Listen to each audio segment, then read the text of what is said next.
देखा, फिर हमने इसके कार्य देखे। इस तरह से हमने इसको प्रश्नात्मक रूप से विभाजित करने का प्रयास किया है। आज की इस कक्षा में हम देखेंगे कि जो यूजीसी है उसकी भूमिका क्या है। अनेक बार एग्जाम में पूछा जाता है कि विश्वविद्यालय अनुदान आयोग की भूमिका बताइए।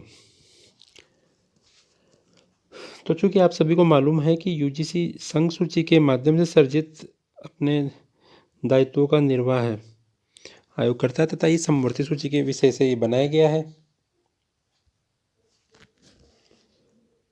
इससे देश के उच्च शिक्षा के समन्वय मानक निर्धारण की अपेक्षा भी की गई है। एक्ट में दिए गए विभिन्न कार्यों के आधार पर हम इसकी भूमिका को इस तरह से हम देख सकते हैं कि पहला तो ये कि उच्च शिक्षा के मानक निर्धारण एवं समन्वय की भूमिका बनाए रखता है। Maintenance and coordination of standards of higher education. तो यूजीसी की सर्व प्रमुख भूमिका यह है कि देश में हायर एजुकेशन के जो मानक हैं अथवा उनका जो स्तर है उनका निर्धारण और उनका समन्वय करने का कार्य करता है। अपने इस दायित्व के अंतर्गत आयोग विश्वविद्यालयों में पाठ्यक्रमों की पुनर्संरचना करवाता है। इस हेतु विशेषज्ञों का पैनल तैयार करता है। उच्चतर और विशिष्ट अध्ययन के केंद्र स्थापित करता है। चयनित विभागों में विशेष सहायता के कार्यक्रम चलाता है। अनुसंधान के प्रोत्साहन हेतु सहायता भी देता है। अनुसंधान के प्रोत्साहन हेतु ये सहायता देता है। परीक्षा प्रणाली में सुधार प्रस्तावित करता है। भारतीय विशेषज्ञों से विश्वविद्यालय स्तर की पुस्तकें तैयार करवाता है। कॉलेज और विश्वविद्यालयों में पुस्तकालय की सुविधाओं का विकास करता है। ये सभी कार्य आयोग इस बात को दृष्टि में रखकर करता है कि इनके माध्यम से देश की उच्च शिक्षा में अखिल भारतीय दृष्टि से समन्वय का और मानक का निर्धारण किया जा सके। परीक्षा सुधार, पाठ्यक्रम समन्वय और शिक्षण प्रणाली में सुधार हेतु आयोग द्वारा अनेक प्रभावशाली कदम उठाए गए हैं। विश्वविद्यालयों के विकास में भूमिका देता है। Role in development of universities. तो यूजीसी देश में हायर एजुकेशन के लिए कार्यरत जितने भी विश्वविद्यालय हैं उनमें विज्ञान, कला, सामाजिक विज्ञान, पर्यावरण आदि जो अध्ययन है उसके विकास और उसके लिए अनुदान देता है, सहायता देता है। आयोग का ये प्रयास होता है कि यूनिवर्सिटीज़ को इन क्षेत्रों में उनके द्वारा अनुभव की जा रही समस्याओं के निदान में हर संभव सहायता दी जाए। महाविद्यालयों के विकास में भूमिका है। देश के उच्च शिक्षा के विकास की दिशा में कार्यरत महाविद्यालयों के विकास और संवर्धन के लिए विशेष सहायता देता है। स्नातक और स्नातकोत्तर अध्ययन के विकास के लिए सहायता उपलब्ध करवाता है। स्वायत्तशासी महाविद्यालयों के विकास हेतु सहायता उपलब्ध करवाता है। आयोग कमीशन न केवल विश्वविद्यालयों के विकास में ही रुचि लेता है वरन देश भर में इन विश्वविद्यालयों के अंतर्गत जुड़े हुए समस्त राजकीय महाविद्यालयों द्वारा उच्च शिक्षा के उन्नयन हेतु किए जा रहे प्रयत्नों को अपनी ओर से भी गति प्रदान करने का कार्य करता है। भवन निर्माण तथा पुस्तकालय विकास में आयोग विशेष सहायता देता है। रोल इन फैकल्टी इम्प्रूवमेंट, शिक्षकों के विकास में भूमिका है इसकी। अनुदान आयोग देश भर के जो यूनिवर्सिटीज़ और कॉलेजेस हैं उनमें पढ़ाने वाले शिक्षकों के शैक्षणिक विकास के लिए कॉन्फ्रेंस, परिचर्चा, वर्कशॉप, ओरिएंटेशन कार्यक्रम, refresher program, short term programs, principal meets आदि का ही आयोजन करता रहता है। इसके लिए आयोग के द्वारा ह्यूमन रिसोर्स डेवलपमेंट सेंटर्स की स्थापना की गई है जिन्हें एचआरडीसी के नाम से जाना जाता है। पूर्व में ये सभी यूजीसी एकेडमिक स्टाफ कॉलेज के नाम से जाने जाते थे। अभी यूजीसी का जोर इस बात पर है कि ऑनलाइन अध्ययन करवाया जाए अधिकाधिक, क्योंकि ऑनलाइन अभी जो कोविड महामारी है उसमें ऑनलाइन अध्ययन के माध्यम से हम प्रत्येक बच्चे तक पहुंच सकते हैं। साथ ही इसका role in the interest of the students, विद्यार्थियों के हित में भी इसकी भूमिका है। जैसे कि यूजीसी हायर एजुकेशन प्राप्त कर रहे विद्यार्थियों के लिए भी अनेक हितकारी योजनाएं लागू करता है। हायर एजुकेशन में अध्ययनरत विद्यार्थियों के लिए जैसे फेलोशिप देता है, छात्रवृत्ति देता है, JRF, SRF, Rajiv Gandhi fellowship आदि का नाम आपने सुना होगा।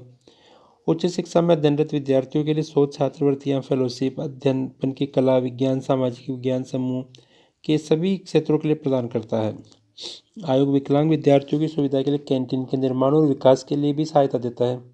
छात्रावासों के निर्माण तथा खेलकूद स्थलों के विकास हेतु आयोग पूर्ण सहायता प्रदान करता है।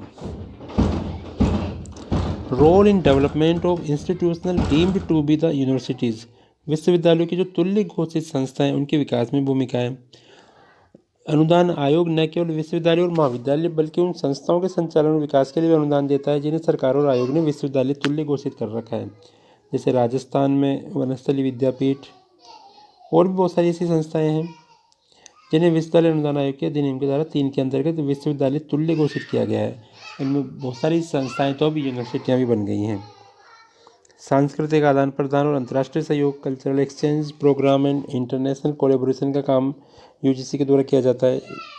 इसके तहत संबंधित ज्ञान के आदान प्रदान हेतु विभिन्न देशों के मध्य संयुक्त संगोष्ठियाँ, यात्राएं, फेलोशिप आदि के आयोजन में अपनी सहायता प्रदान करता है। अंतर्राष्ट्रीय संगठन यूनेस्को से भी इस उद्देश्य की पूर्ति में आयोग निरंतर संपर्क बनाए रखता है। आयोग द्वारा Germany, Canada, Finland, Hungary, Kenya, रूस, जापान आदि अनेक देशों से सांस्कृतिक सहयोग लिया और दिया जा रहा है। तो आयोग इस तरह से कल्चरल एक्सचेंज का कार्य करता है। पत्राचार पाठ्यक्रम प्रौढ़ तथा सतत शिक्षा के विकास में भूमिका निभाता आया है।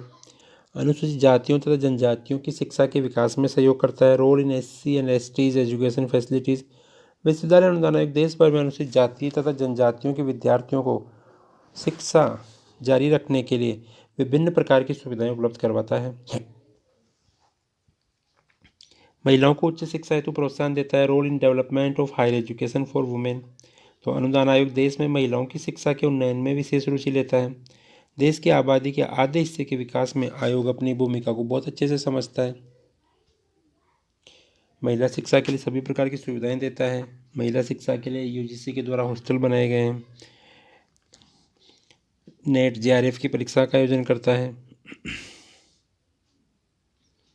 तो विश्वविद्यालय तथा महाविद्यालय के विभिन्न विषयों के व्याख्याताओं की पात्रता तथा अनुसंधान कार्यों के उत्सुक अभ्यर्थियों को आर्थिक सहायता प्रदान करने के लिए आयोग ने 1989-90 से राष्ट्रीय स्तर पर नेट, नेशनल एलिजिबिलिटी टेस्ट तथा जेआरएफ, जूनियर रिसर्च फेलो परीक्षाओं का आयोजन करना शुरू किया है।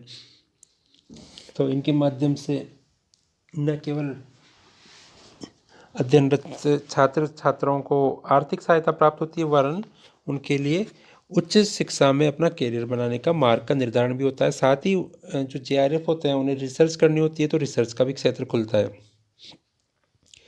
शिक्षकों के वेतनमान और अन्य सेवा शर्तों का निर्धारण करता है। तो विश्वविद्यालयों तथा महाविद्यालयों में कार्यरत जो शिक्षक हैं उनके वेतनमान, पदोन्नति, सेवा शर्तें, सुविधाएं तथा मापदंडों का निर्धारण में आयोग अपना परामर्श केंद्र सरकार को प्रदान करता है। शिक्षकों के वेतनमान में सुधार एवं संशोधन हेतु गठित होने वाले वेतन आयोग को प्रशासनिक सहायता विश्वविद्यालय अनुदान आयोग की प्रदान करता है।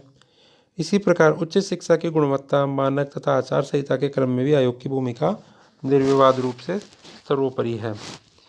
साथ ही आयोग के द्वारा प्रत्येक वर्ष फर्जी शिक्षण संस्थाओं पर नियंत्रण बनाए रखने के लिए एक लिस्ट भी जारी की जाती है।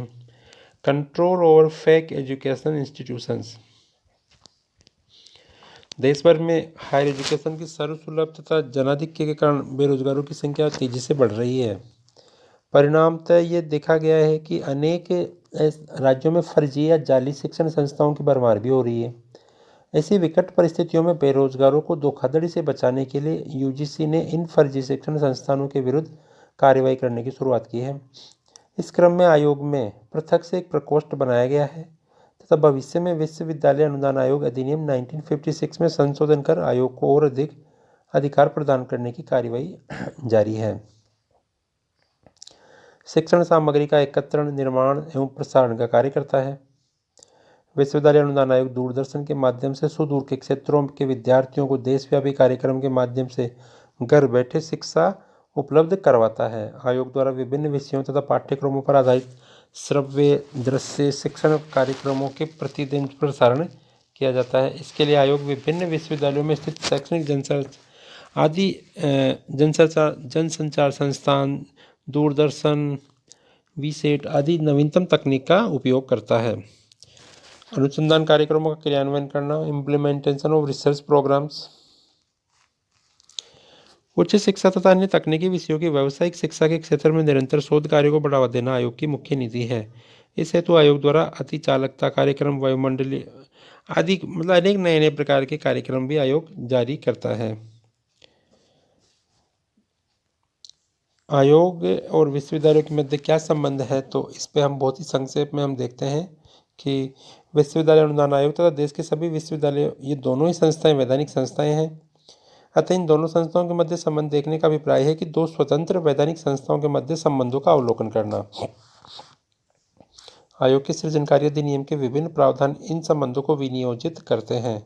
अधिनियम की धारा 12, 13, 25, 26 इन दोनों संस्थानों के संबंधों के बारे में प्रकाश में डालती है। वैसे तो ये दोनों संस्थाएं स्वतंत्र अधिनियम के माध्यम से बनाई गई है, तथापि जहां विश्वविद्यालय अनुदान आयोग एक ऐसी संस्था है जो देश में सभी विश्वविद्यालयों को अनुदान स्वीकृत करती है, वहीं देश के विश्वविद्यालय इसे प्राप्त करते हैं। इस तरह आयोग अनुदान देने की स्थिति में है और विश्वविद्यालय उसे प्राप्त करते हैं।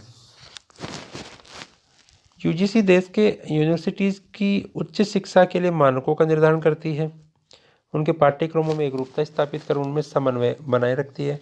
इस तरह कमीशन एक ऐसी निर्देशात्मक और नियंत्रणात्मक स्थिति में है जहां से वह विश्वविद्यालयों के लिए नीति संबंधी दिशा निर्देश और मार्गदर्शन करता है।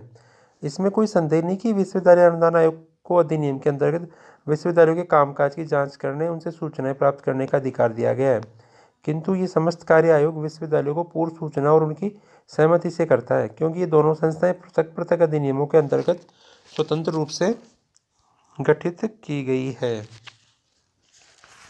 तो दोनों का गठन अलग अलग हुआ है, पृथक पृथक रूप से हुआ है और स्वतंत्र रूप से हुआ है, तो दोनों अपने आप में महत्वपूर्ण है। अब हम थोड़ा सा संक्षेप में ये देखते हैं कि आयोग और केंद्र सरकार के मध्य क्या संबंध है। अनेक बार ये एग्जाम में आता है कि आयोग और विश्वविद्यालयों में क्या संबंध है, तो ये हमने देख लिया। आयोग और केंद्र में क्या रिलेशन है, relation between UGC and union government.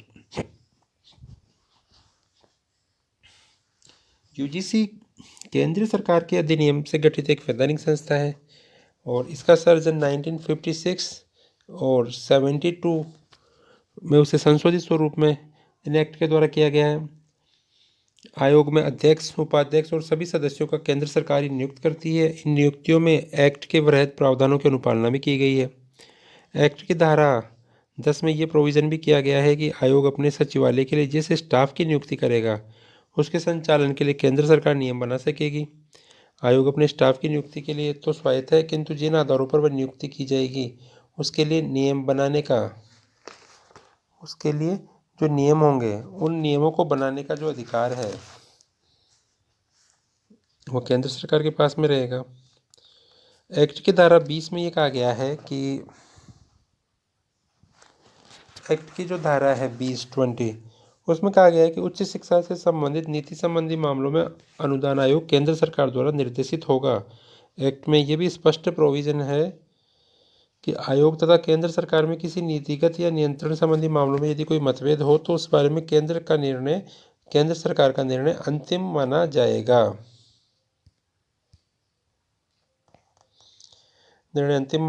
अधिनियम की धारा 25 व 26 केंद्र सरकार को अधिकृत करती है कि वह एक्ट के उद्देश्यों की पूर्ति के लिए नियम और विनियम बना सकेंगी। वस्तुतः विश्वविद्यालय अनुदान आयोग की रचना केंद्र सरकार ने संघ सूची के अंतर्गत संविधान द्वारा आरोपित अपने इस दायित्व की पूर्ति के लिए ही की है, जिसमें संविधान उससे यह अपेक्षा करता है कि वह देश भर में उच्च शिक्षा, हायर एजुकेशन के क्षेत्र में मानक निर्धारण और समन्वय का दायित्व निभाए। इस तरह यूजीसी केंद्र सरकार द्वारा अपने संवैधानिक दायित्वों की पूर्ति हेतु बनाई गई संस्था है। यदि आयोग केंद्र सरकार के संवैधानिक दायित्वों के निर्वाह में किसी सीमा तक असफल रहता है तो केंद्र सरकार जिसकी पहल पर आयोग की स्थापना हुई है इस विषय में कोई भी नया निर्णय कर सकने में पूर्णतया स्वतंत्र है। ऐसी स्थिति में आयोग के लिए बाध्यकारी है कि वह उच्च शिक्षा के लिए दिए गए केंद्र सरकार के समस्त निर्देशों की पालना करे। वर्तमान में आपने पढ़ा होगा अखबार वगैरह में कि वर्तमान में जो केंद्र सरकार है वह यूजीसी में सुधार कर रही है तथा यूजीसी को समाप्त करके इसकी जगह एक नई संस्था का गठन कर रही है। साथ ही वर्तमान सरकार चाहती है कि यूजीसी के द्वारा जो फंड्स का वितरण किया जाता है वह दायित्व सरकार खुद के हाथ में ले ले, अर्थात मानव संसाधन विकास मंत्रालय के द्वारा उन फंड्स का ट्रांसफ़र किया जाए। बीच में अभी ये सुनने में आया कि बहुत सारी जो यूजीसी की जो शक्तियाँ थी उनमें भी कमी कर दी गई है। कुछ एक फंड्स जो यूजीसी के द्वारा विभिन्न राज्यों की यूनिवर्सिटियों को वितरित किए जाते थे उनमें भी तुलनात्मक रूप से कुछ कमी आई है। माइनर मेजर प्रोजेक्ट होते थे उनमें भी कुछ कमी देखी गई है। टीआरएफ आदि की जो सीट्स होती थी उनमें भी हाल में टीआरएफ है, पीडीएफ है, इन पे लोग जाते थे, तो उनमें भी कुछ कमी हुई है। ये सभी वो कार्य थे जो यूजीसी के द्वारा वित्तीय दायित्वों का इनके माध्यम से निष्पादन किया जाता था। तो कहने का अभिप्राय ये है कि चूंकि यूजीसी का सर्जन किसने किया, केंद्र सरकार ने, तो केंद्र सरकार के ऊपर ही पूरी तरह से यह है कि वह कभी भी कभी भी इसमें कुछ परिवर्तन कर सकती है। अधिनियम के धारा 18 आयोग पर यह उत्तरदायित्व निर्धारित करती है कि प्रत्येक वर्ष के अंत में अपने कार्य निष्पादन का एक वार्षिक प्रतिवेदन केंद्र सरकार को वह प्रस्तुत करेगी। अर्थात यूजीसी को हर वर्ष अपना एक प्रतिवेदन सरकार को देना होता है, जिसे केंद्र सरकार द्वारा संसद के दोनों सदनों के विचारार्थ प्रस्तुत किया जाएगा। एक्ट में यह प्रोविजन किया गया है कि अनुदान आयोग अर्थात विश्वविद्यालय अनुदान आयोग के दायित्वों के संपादन के लिए आवश्यक धनराशि की व्यवस्था संसद द्वारा पारित किए जाने पर केंद्र सरकार आयोग हेतु करेगी। यूजीसी से यह अपेक्षा की गई है कि प्रत्येक वर्ष वित्त वर्ष के प्रारंभ होने से पूर्व अपना बजट बनाकर वह सेंट्रल गवर्नमेंट को प्रस्तुत करेगी।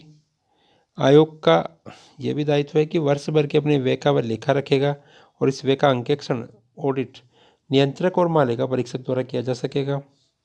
आयोग की अपनी कोई निधि नहीं है, बल्कि ये मानव संसाधन विकास मंत्रालय के माध्यम से केंद्र सरकार के योजनागत और योजना के अलावा अन्य अनुदानों की प्राप्ति करता है, जिसे आवश्यकता के अनुसार विश्वविद्यालयों एवं महाविद्यालयों को वितरित किया जाता है।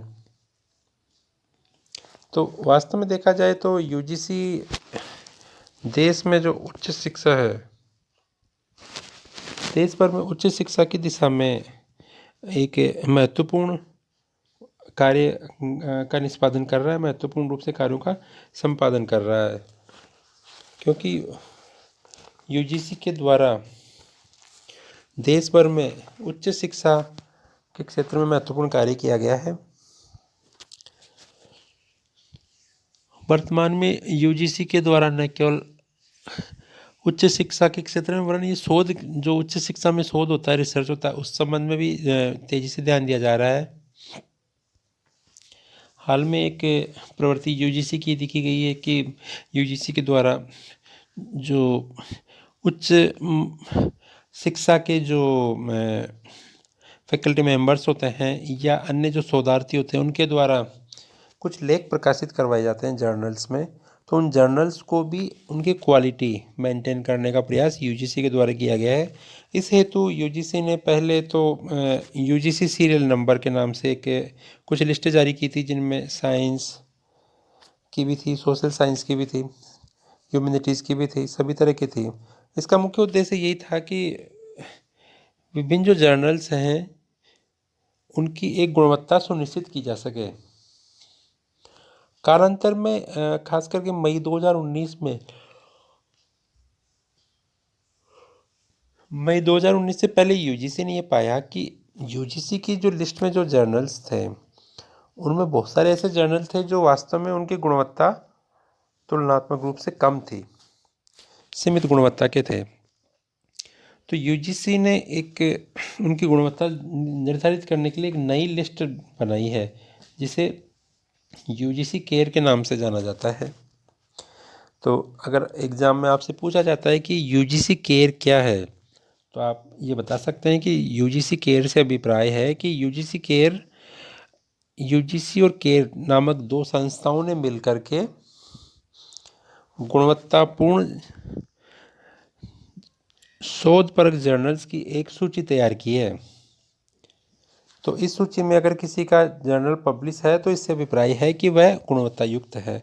तो इस प्रकार से भारत में उच्च शिक्षा के क्षेत्र में यूजीसी का योगदान अतुलनीय है, महत्वपूर्ण है, तथा कालांतर में अगर यूजीसी का स्वरूप परिवर्तित भी हो जाता है तो ऐसी स्थिति में भी हम ये मानेंगे कि यूजीसी ने जो कार्य देश के लिए किया है, उच्च शिक्षा के लिए किया है, वो अत्यंत महत्वपूर्ण है तथा यूजीसी का महत्व सदैव बना रहेगा।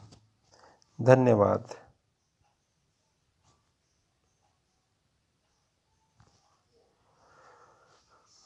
आप इसके क्वेश्चंस भी देख सकते हैं और आप इनको पढ़ सकते हैं। यूजीसी का वर्तमान में महाविद्यालयों के साथ में भी महाविद्यालयों के लिए भी जो पे कमीशन आता है, एक स्टूडेंट ने पूछा था कि महाविद्यालयों के लिए यूजीसी क्या कार्य करती है, तो अधिकतर वही कार्य महाविद्यालयों के लिए भी है यूजीसी के, जो कि विश्वविद्यालयों के लिए है। क्योंकि विश्वविद्यालयों के लिए इसका मूलतः गठन हुआ है, अतः विश्वविद्यालयों के संबंध में इसकी भूमिका अधिक है, लेकिन तुलनात्मक रूप से महाविद्यालयों के लिए भी इसके अनेक कार्य, अनेक दायित्व हैं। धन्यवाद।